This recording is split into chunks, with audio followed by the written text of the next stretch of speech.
Halo anak-anak, bagaimana kabar kalian? Semoga kalian tidak bosan ya untuk melakukan belajar dari rumah.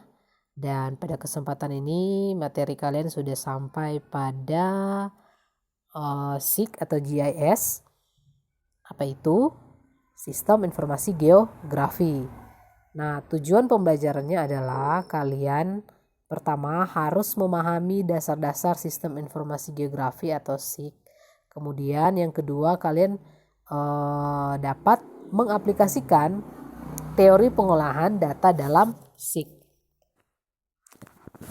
Jadi pengertian daripada SIG itu kalian bisa mengartikan sistem informasi berbasis komputer yang merupakan salah satu kemajuan dari teknologi informasi. Jadi secara ringkasnya, SIG dapat didefinisikan sebagai sebuah sistem informasi berbasis komputer yang digunakan untuk mengolah dan menyimpan data atau informasi geografi. Jadi kalau kalian sering melihat di dalam kelas ada peta-peta, ya peta Sulawesi Utara, Indonesia, ASEAN. Nah, saat ini dalam pembuatan peta ini untuk membuat informasi tentang suatu wilayah atau negara pun harus membuat peta melalui ini berbasis komputer. Jadi tidak lagi menggunakan mistar atau apa dan sebagainya. Jadi langsung saja di dalam komputer ya. Yang penting ada data-datanya yang bisa diolah. Nah, definisi SIG ini selalu berkembang, bertambah dan bervariasi. Kenapa ini terjadi? Karena SIG adalah bidang ilmu yang relatif baru. Pasti kalian kan baru mendengarkan SIG kan? SIG ya, SIG, S-I-G. Digunakan oleh berbagai bidang disiplin ilmu dan berkembang dengan cepat. Nah, dengar ya, ada beberapa definisi SIG menurut para pakar geografi. Jadi yang pertama menurut Burok, sistem informasi geografi merupakan seperangkat alat yang penuh daya untuk mengumpulkan, mengubah, dan menampilkan data spasial dari dunia nyata. Nah, ada juga menurut Smith, sistem informasi geografi adalah suatu sistem database data spasial dan seperangkat prosedur yang beroperasi dalam rangka menjawab pertanyaan tentang entitas geospasial dalam database. Selanjutnya ada David William Rhine. Sistem informasi geografi adalah sistem berbasis komputer untuk mengumpulkan, memeriksa, mengintegrasikan, dan menganalisis informasi yang berhubungan dengan permukaan bumi. Jadi intinya ya, semua data-data yang ada di permukaan bumi itu nanti diolah tapi menggunakan perangkat keras yaitu komputer. Berdasarkan beberapa definisi tadi yang saya sudah sampaikan, bisa disimpulkan bahwa SIG adalah suatu komponen yang terdiri atas perangkat keras, perangkat lunak, data geografis, dan sumber daya manusia yang bekerja bersama secara efektif untuk memasukkan, menyimpan, memperbaiki, memperbaharui, mengelola, memanipulasi, mengintegrasikan, menganalisis, dan menampilkan data dalam suatu informasi berbasis komputer atau berbasis geografis ya. Nah, di dalam SIG terdapat komponen-komponen. Ingat ya, anak-anak, GIS ini komponen SIG merupakan suatu sistem yang kompleks. Sebagai suatu sistem, SIG memiliki berbagai komponen yang meliputi perangkat keras, perangkat lunak, serta data dan manajemen. Nah, kalau perangkat keras, yang pertama ya kita bahas ini, kalian kan sudah tidak asing lagi kalau perangkat keras ya atau hardware. Perangkat keras SIG merupakan alat pelengkapan fisik yang digunakan dalam sistem komputer. Perangkat ini pada umumnya mencakup CPU, RAM, storage, input device, output device, dan perangkat lainnya. Jadi yang pertama CPU merupakan tempat pemrosesan, instruksi-instruksi dan program, serta untuk mengendalikan seluruh operasi yang ada dalam sistem komputer. Nah yang kedua RAM digunakan oleh CPU untuk menyimpan sementara semua data dan program yang dimasukkan melalui input device, baik atau jangka waktu yang panjang maupun pendek. Nah, sedangkan storage ini merupakan penyimpanan data secara permanen. Bentuknya dapat berupa hard drive, disket, CD-ROM, dan flash drive. Input device ini yang keempat merupakan peralatan yang digunakan untuk memasukkan data. Contohnya apa? Yang pertama keyboard, yang kedua mouse, yang ketiga digitizer, keempat scanner, kamera digital, dan sebagainya. Dan yang kelima adalah output, merupakan peralatan yang digunakan untuk mempresentasikan data atau informasi. Contohnya apa sih? Layar monitor atau printer. Itu perangkat keras ya. Dan selanjutnya adalah komponen kedua, yaitu perangkat lunak atau software. Perangkat lunak SIG banyak tersedia dalam paket-paket perangkat lunak yang terdiri atas multiprogram yang terintegrasi untuk mendukung kemampuan pemetaan digital, manajemen, dan analisis data geografi. Saat ini, perangkat lunak aplikasi SIG atau GIS sangat banyak jenis dengan karakteristik dan kemampuannya masing-masing. Jadi sekedar info, SIG ini pertama kali diperkenalkan di Indonesia pada tahun 1972 dengan nama Data Bank for Development. Istilah SIG dicetuskan oleh General Assembly dari International Geographical Union di Ottawa, Kanada pada 1967. Selanjutnya, kalian dapat mengatakan bahwa satu perangkat lunak lebih baik daripada perangkat lunak lainnya. Kenapa demikian? Ya, ini disebabkan setiap perangkat lunak memiliki karakteristiknya masing-masing. Jika pengguna ingin fokus pada data raster, maka perangkat lunak Always lebih cocok. Namun jika ingin fokus pada data vektor, maka perangkat lunak seperti ArcView dan MapInfo akan lebih cocok. Dan yang ketiga, komponennya adalah data dan manajemen. SIG adalah sistem yang dapat mengumpulkan dan menyimpan data dan informasi yang diperlukan, baik secara tidak langsung dengan mengimpor dari perangkat lunak SIG lainnya, ataupun secara langsung dengan melakukan digital data spasialnya dari peta analog ke dalam bentuk digital, kemudian memasukkan data atributnya dari tabel atau laporan dengan menggunakan keyboard. Nah, manajemen ini maksudnya sumber daya manusia yang mengelola SIG. Ya, penggunaan SIG akan berhasil dengan baik jika dikerjakan oleh orang yang memiliki keahlian dalam bidang tersebut. Nah, tenaga ahlinya yang mengelola SIG adalah bagian yang sangat penting karena berpengaruh terhadap bagaimana berjalan atau bekerja suatu sistem SIG. Jadi kalau ada orang yang skill dalam menggunakan software ini, aplikasi-aplikasi ini, nah bisa dipakai di beberapa instansi ya. Karena menjadi seorang kartograf ini sangat baik ya, income-nya besar loh. Jadi ketika bisa menggunakan perangkat-perangkat lunak, ya tentunya perangkat lunak inilah yang mendukung sistem informasi geografi. Dan yang ketiga ya, subsistem SIG. Ya, ini dalam sistem geografi yaitu terdiri atas data informasi spasial dengan referensi geografi yang disimpan dalam sebuah database untuk kemudian dimanipulasi, dianalisis, dan disajikan. Dalam pengelolaan sistem informasi geografi terdapat 4 subsistem fungsional sebagai berikut. Ingat ya, 4 subsistem fungsional.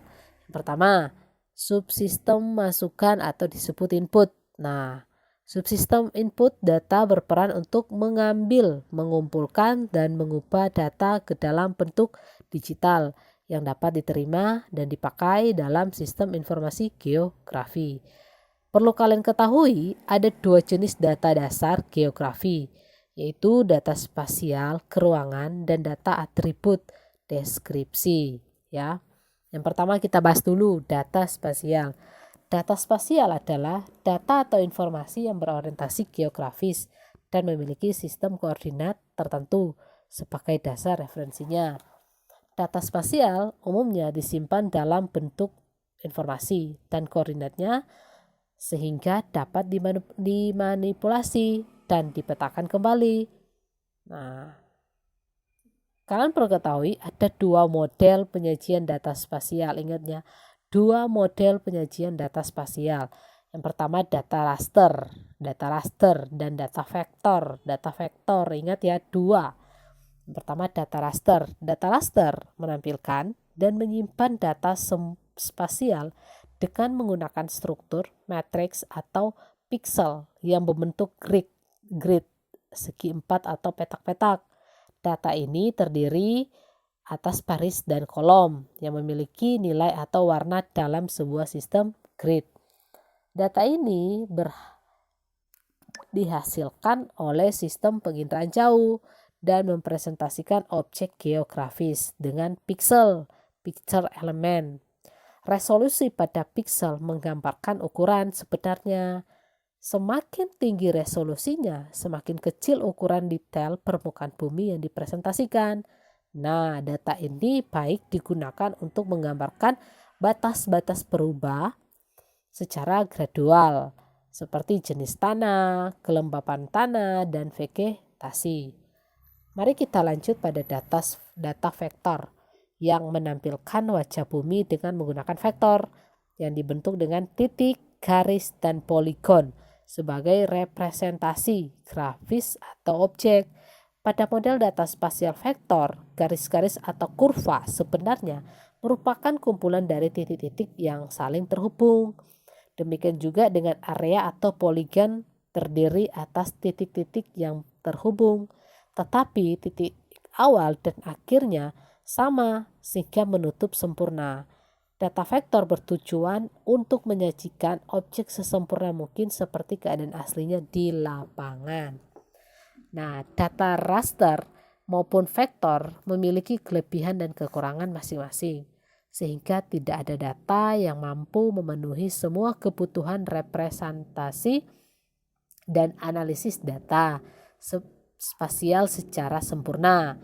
Semua tergantung tujuan dan kebutuhan pemakaiannya. Oleh karena itu, kedua model data tersebut akan saling melengkapi dan bahkan saling dikonversikan satu sama lain. Mari kita lihat perbandingan data raster dan data vektor ya. Kalau data raster yang pertama itu kelebihan data raster, data struktur sederhana, yang kedua mudah dalam overlay, yang ketiga efisien dalam memproses citra. Sedangkan kelebihan dari data vektor, efisien dalam menyajikan topologi, itu yang pertama. Yang kedua, baik dalam merubah skala. Yang ketiga, memperbolehkan menyajikan jaringan. Dan yang keempat, mudah dalam menggabungkan data atribut. Tapi masing-masing data raster sama vektor ini memiliki kekurangan. Kalau data raster, kekurangannya yang pertama sudah pasti struktur data kurang rapi. Yang kedua sulit dalam membangun topologi. Yang ketiga batas sel tergantung pada batas kenampakan. Dan yang keempat data struktur kompleks. Ini data dari vektor ya, kekurangan dari data vektornya. Yang pertama data struktur kompleks, yang kedua overlay lebih sulit untuk dilakukan, dan yang ketiga tidak efisien atau pemrosesan citra, dan yang keempat lebih intensif dalam update. Nah itu ya kelemahan dan kelebihannya. Dan kalau data atribut itu apa saja sih? Data atribut itu data yang memberi penjelasan mengenai setiap objek atau fenomena yang digambarkan. Data atribut dapat berupa angka, tabel, atau grafik. Data atribut sangat melekat pada data spasial. Data atribut dapat berasal dari sensus, catatan lapangan, dan statistik. Baik, data atribut melihat fenomena dari dua segi, yakni segi kualitas dan kuantitas. Data kualitatif itu seperti apa sih? Nah, informasi dalam bentuk deskriptif yang berasal dari pengisian angket, pengamatan atau wawancara. Data kualitatif berfungsi untuk memperlihatkan perbedaan jenis-jenis atau rupa. Contohnya, jenis-jenis pohon-pohon di suatu area. Kalau data kuantitatif adalah informasi hasil pengamatan dalam bentuk angka.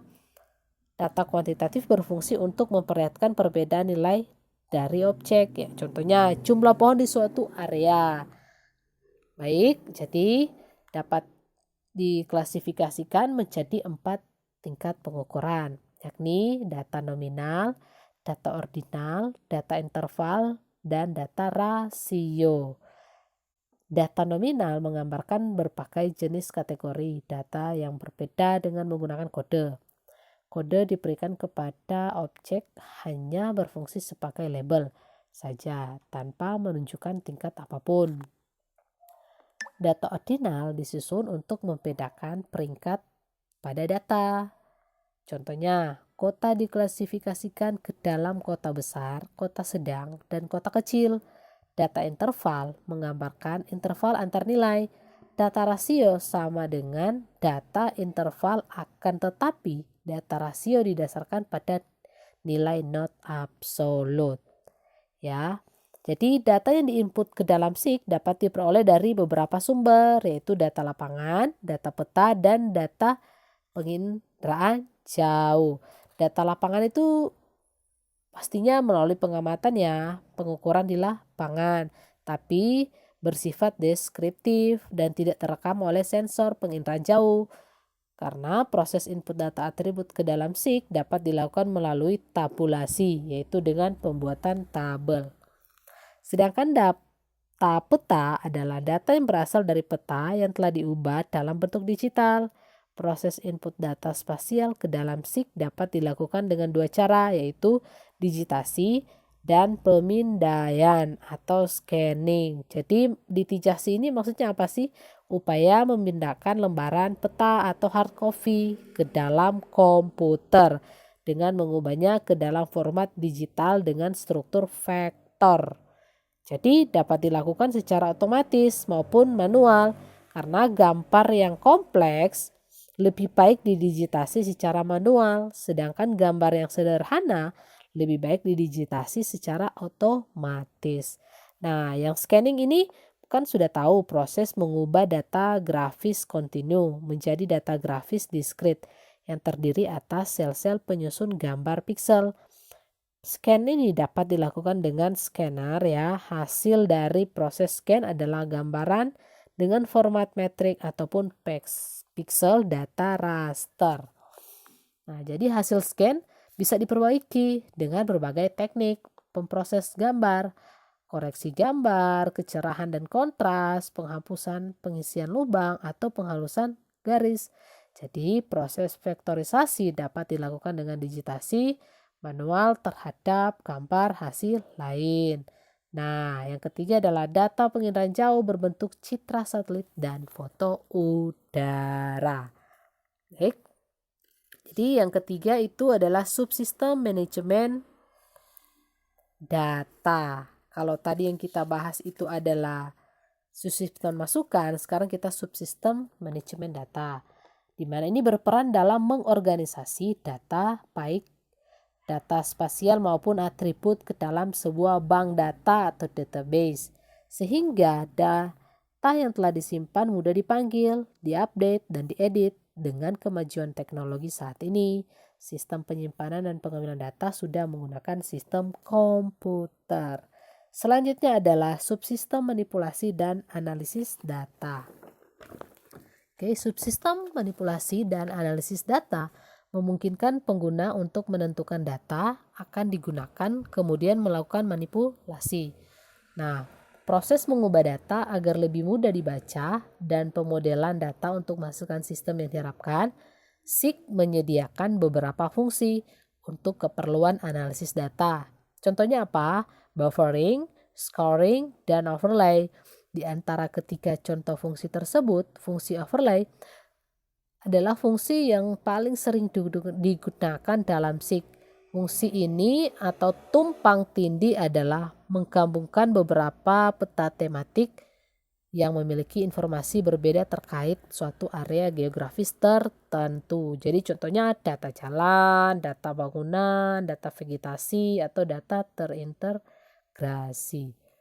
Dan yang keempat adalah subsistem penyajian data output. Nah, subsistem ini berfungsi menampilkan atau menyajikan informasi yang telah dapat diinput dan dianalisis dalam SIG. Informasi yang dihasilkan dapat berupa peta, tabel, grafik, bahkan atau hasil perhitungan. Penyajian data output dapat dilakukan baik dalam bentuk soft copy maupun hard copy. Keluaran data berupa soft copy ditampilkan dan dibaca pada layar komputer, sedangkan hard copy dapat dicetak dengan printer, plotter, atau film writer.